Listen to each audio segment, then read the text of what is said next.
మన డైజెస్టివ్ సిస్టంలో భాగంగా ఈ వీడియోలో మిగతా నిర్మాణం ఇంకా పనితీరు అలాగే జంక్ ఫుడ్ యొక్క ప్రభావం గురించి తెలుసుకుందాం. దీనికి సంబంధించిన పార్ట్ 1 వీడియో కింద డిస్క్రిప్షన్లో లింక్ ఉంది. ఇంకా ఎవరైనా చూడని వాళ్ళు ఉంటే దయచేసి చూడండి. సరే, ఆ వీడియోలో మన స్టమక్ చేసే జీర్ణ ప్రక్రియను చెప్పుకున్నాం కదా.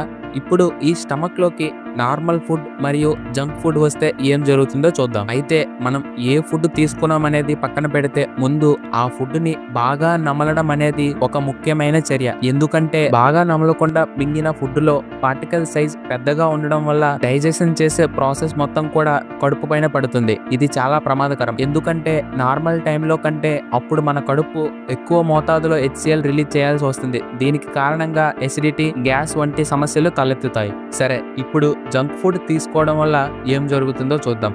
జంక్ ఫుడ్ సాధారణంగా బాగా రిఫైన్ చేసిన ఆయిల్లో వండుతారు.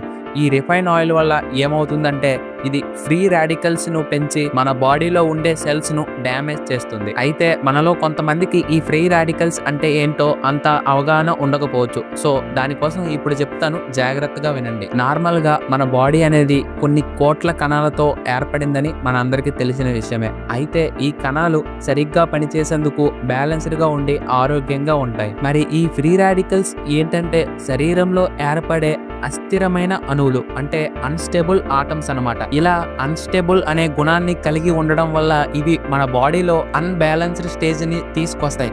అంతేకాకుండా ఇవి ఆరోగ్యకరమైన కణాలను కూడా చెడగొట్టేస్తాయి. అది ఎలా అంటే, ఒక ఫ్రీ రాడికల్ అణువు అస్థిరంగా ఉన్నప్పుడు అది దాని సమీపంలో ఆరోగ్యకరమైన కణాల నుండి ఒక ఎలక్ట్రాన్ తీసుకునేందుకు ప్రయత్నం చేస్తుంది. ఇలా ఎప్పుడైతే ఆరోగ్యకరమైన కణాలు ఒక ఎలక్ట్రాన్ ని కోల్పోతాయో అవి ఇప్పుడు ఫ్రీ రాడికల్స్ గా మారిపోతాయి. అంటే బయట నుంచి వచ్చే ఈ ఫ్రీ రాడికల్స్ కణాలు అనేవి మన బాడీలో ఉండే ఆరోగ్యకరమైన కణాలను దెబ్బతీస్తాయి అన్నమాట. ఇలా దీని ఫలితంగా కణాలు మరణించడం లేదా ప్రమాదకరంగా మారడం జరుగుతుంది. అంతేకాదు, ఈ జంక్ ఫుడ్ అంటే చాలా మందికి ఇష్టం. వాసన చూస్తే చాలు నోరు అస్సలు ఆగదు. దీని కారణంగా ఆ జంక్ ఫుడ్ని సరిగ్గా నమలకుండా మింగేస్తాం. ఇప్పుడు ఈ డైజెషన్ భారం అంతా కూడా స్టమక్ పైనే పడుతుంది. సో ముందు చెప్పుకున్నట్టు స్టమక్ ఇప్పుడు దాన్ని అరిగించడం కోసం బాగా ఎక్కువ HClని రిలీజ్ చేస్తుంది. ఇలా చేయడం వల్ల స్టమక్లో యాసిడ్ ఎక్కువ అయ్యి అదే యాసిడిటీకి దారి తీస్తుంది. అందుచేతనే మనకొచ్చే తేనుపులు ఒక్కోసారి పుల్లగా అనిపిస్తాయి. అంతేకాదు, ఈ మధ్యన యువతల్లో కూడా గ్యాస్ట్రిక్, అల్సర్స్ వంటి ప్రాబ్లమ్స్ రావడానికి ఈ జంక్ ఫుడ్డే ప్రధాన కారణం.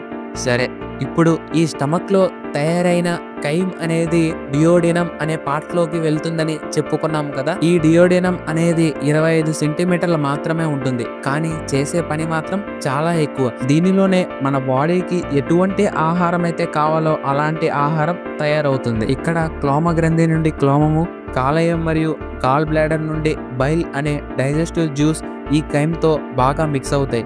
దీని వలన ప్రోటీన్స్ అనేవి అమినో యాసిడ్స్గా, అలాగే ఫ్యాట్స్ అనేవి ఫ్యాటీ యాసిడ్స్గా, కార్బోహైడ్రేట్స్ అనేవి గ్లూకోజ్గా మారుతాయి. ఆ తరువాత ఈ కైమ్ చిన్న ప్రేగులోకి ప్రయాణిస్తుంది. ఈ స్మాల్ ఇంటెస్టైన్ సుమారుగా 20 అడుగుల పొడవు ఉంటుంది.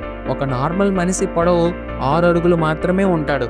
అలాంటిది 20 అడుగులు అంటే ఎంత పెద్దదో ఊహించుకోండి. ఈ చిన్న ప్రేగు గోడల లోపలలో విల్లై అనబడే వెంట్రుకలు కొన్ని లక్షల సంఖ్యలో ఉంటాయి. ఇవి వచ్చిన కైమ్లో నుండి న్యూట్రియంట్స్ ని పీల్చుకొని వాటిని రక్తంలోకి పంపిస్తాయి. ఈ ఫుడ్ లో న్యూట్రియంట్స్ అన్ని పీల్చుకున్న తర్వాత కూడా ఫైబర్, వాటర్ వంటివి ఉండిపోతాయి. సో ఈ ఫుడ్ అనేది స్మాల్ ఇంటెస్టైన్ నుండి లార్జ్ ఇంటెస్టైన్ కి వెళ్తుంది. ఈ పెద్ద ప్రేగు సుమారుగా 5 మీటర్ల పొడవు ఉంటుంది. ఈ పెద్ద ప్రేగులోకి వచ్చిన ఆహారాన్ని కోలన్ అని కూడా అంటారు. ఈ లార్జ్ ఇంటెస్టైన్ దానిలో ఉండే మంచి న్యూట్రియంట్స్ ని ఇంకా వాటర్ ని పూర్తిగా పీల్చుకుంటుంది. ఆ పీల్చుకోక మిగిలిన వేస్ట్ ని స్టూల్ అని అంటారు. ఇది రెక్టమ్ అనబడే 5 అంగుళాల సైజు ఉండే ఒక చాంబర్ లోకి వెళుతుంది. అక్కడ నుండి ఆనస్ నుండి బయటకు వెళ్ళిపోతుంది. ఈ మొత్తం మార్గాన్ని ఎలిమెంటరీ కెనాల్ అని అంటారు. ఈ విధంగా మనం తిన్న ఆహారం ప్రాసెస్ అవడానికి దాదాపుగా 20 నుంచి 72 గంటల సమయం పడుతుంది. ఇది మనం తిన్న ఆహారంపై ఆధారపడి ఉంటుంది. సులువుగా అరిగే ఆహారం అంటే పళ్ళు, కూరగాయలు వంటివైతే తక్కువ సమయం, అదే మాంసం వంటివి అయితే కొంచెం ఎక్కువ సమయం పడుతుంది. ఇది మన జీర్ణ వ్యవస్థ. అయితే మనం గమనిస్తే ఈ రోజుల్లో చాలా మందికి ఈ జీర్ణ వ్యవస్థలో ఎక్కడో ఒక చోట ప్రాబ్లం ఉండే ఉంటుంది. మనం ఎంత క్వాలిటీ ఉన్న ఫుడ్ తినినా సరే తగిన జాగ్రత్తలు తీసుకోకపోతే ఇలాంటి ప్రాబ్లమ్స్ రావడం కామన్. సో మన జీర్ణ వ్యవస్థ మెరుగ్గా సక్రమంగా పనిచేయాలంటే మనం ఏం చేయాలో ఇప్పుడు చూద్దాం. తినేటప్పుడు కంగారుగా మింగేయకుండా కనీసం 30 సెకండ్ల పాటైనా నమలడానికి ప్రయత్నించండి. మనం ఎంత బాగా నమిలితే అంత బాగా మన ఒంటికి పడుతుంది. నిద్రపోవడానికి కనీసం 3 గంటల ముందే తినడం మంచిది. ఎందుకంటే ఆహారం అరుగుతున్న సమయంలో ఆహారంలోని ఉండే పోషకాలు రక్తంలోకి కలవాలి కాబట్టి ఎక్కువ మొత్తంలో బ్లడ్ మన పొట్ట భాగంకు వచ్చి చేరుకుంటుంది. అందువలన మిగిలిన భాగాలు ముఖ్యంగా మెదడుకు కావలసినంత రక్తం చేరదు.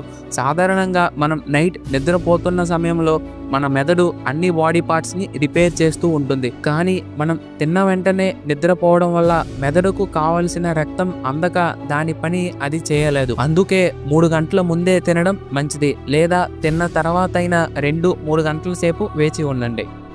తినిన వెంటనే ఒకే దగ్గర కూర్చొని ఉండకండి. కాసేపు ఏదో ఒక పని లేదా అటు ఇటు తిరుగుతూ ఉండండి. ఎందుకంటే ఇలా పని చేయకుండా ఒకే దగ్గర ఉంటే మనం తిన్న ఆహారం కడుపులో ఎక్కువ సమయం ఉండిపోయి అరగకుండా టాక్సిన్స్లా మారే అవకాశం ఉంటుంది.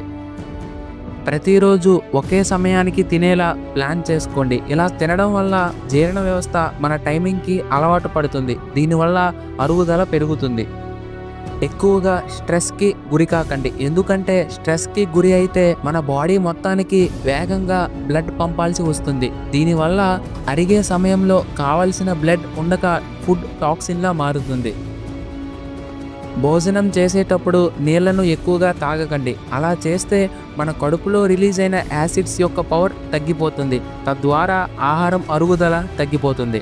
లేదు తప్పనిసరి దాహం మంట వంటివి అనిపిస్తే కొంచెం కొంచెంగా నీరు త్రాగవచ్చు. అండ్ ఫైనల్గా మనం చెప్పుకున్న topic masala, junk, highly roasted food వంటివి తినడానికి అవాయిడ్ చేయండి. పార్ట్ 1లో 2 అమ్మాయిల గురించి చెప్పాను కదా, అందులో కలైరాసి అనే అమ్మాయి డైలీ షవర్మా తినడం వల్ల లావు అయ్యి ఒకరోజు చనిపోయింది. అలాగే హైదరాబాదీ అమ్మాయి రేస్మా బేగం, ఆవిడ మోమోస్ ఒక షాప్లో తినడం వల్ల ఫుడ్ పాయిజనింగ్ అవడంతో ఆవిడ కూడా చనిపోయారు. యుక్త వయసులో ఉన్నప్పుడు ఇలాంటివి తింటే బాగానే ఉంటుంది, కానీ రానున్న రోజుల్లో చాలా ఇబ్బందులు పడాల్సి వస్తుంది. సో ఇది ఫ్రెండ్స్ మన జీర్ణ వ్యవస్థ గురించి తెలుసుకుంటేనే చాలా ఆశ్చర్యకంగా చాలా ఇన్ఫర్మేటివ్గా ఉంది కదా. మరి మన బాడీలో ఇంతలా పనిచేసే ఈ జీర్ణ వ్యవస్థను జాగ్రత్తగా చూసుకోవడం మన బాధ్యత.